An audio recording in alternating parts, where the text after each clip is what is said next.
ভূত কী জিনিস আমি একবার আমার বাবার সাথে দেখেছি। বাবা আমাকে দেখিয়েছিল ভূত। তা আমি এখন সেটা বিশ্বাস করি যে ভূত কী জিনিস সেটা আমি সম্পূর্ণরূপে বলবো।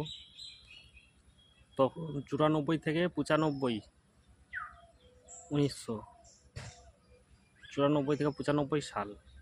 বয়স কত হবে, 12, 13, 14-র ভিতরে তখন আমার বয়স। তখন বোরো চাষ ছিল মাঠে।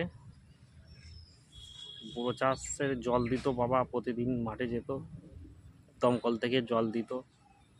গ্রাম বাংলায় বাড়ি যেহেতু আমাদের, তা দিনের বেলা মেশিন চালাতে পারতো না, কারণ দিনের বেলা সবাই মেশিন চালায়, জল কম উঠতো, সেই করে রাত্রে চালাতো।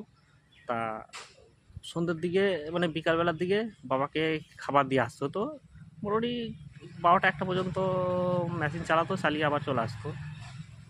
আচ্ছা, এরকম প্রতিদিনই রোজই খাবার দিতে যাই বাবাকে, মুড়ি যাই হোক খাবার দিতে যাই, রুটি।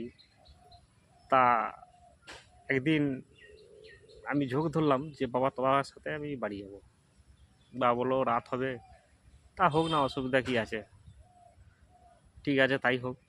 তা বাবা সেদিন সকাল করেই আসলো, আর দেখলো বাচ্চা ছোট ছেলে ভয় টয় খাবে নাকি। তার যাওয়ার সময় একটা খাল পেরুতে হয়, পাশে শ্মশান আছে, একটা ব্রিজ আছে। মোটামুটি 9টা বাজবে, জ্যোৎস্না রাত, দুজনে মিলে আসছি। দূর থেকে হঠাৎ বাবার লক্ষ্য করেছে যে খালের ধারে কেউ যেন একটা সাদা কাপড় পরে ওড়না দিয়ে হালকা মাথা নাড়ছে, মাথা নাড়ছে।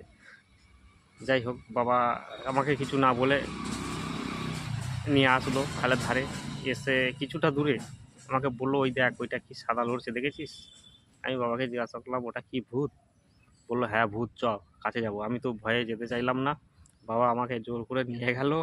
হ্যাঁ, যে আমি আছি, তোর ভয় নাই।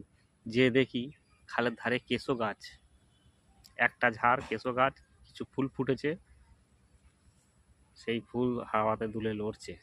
হাওয়া হালকা হাওয়া দিচ্ছে, জ্যোৎস্না রাত, এরকম এরকম কাঁপছে, মানে লড়ছে। দূর থেকে মনে হচ্ছে পুরো ঘোমটা দিয়ে একটা সাদা কাপড় পরে সে এরকম করে মাথা লাগছে। এই হচ্ছে আসল ভূত।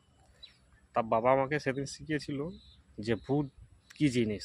মনে যদি সাহস থাকে, ভূত পেতনি আত্মা কিন্তু কোনো কিছুই ধার ঘিঁচতে পারবে না। আর তখন থেকেই আমি এটা বিশ্বাস করি যে ভূত বলে কিছু নাই। ধন্যবাদ।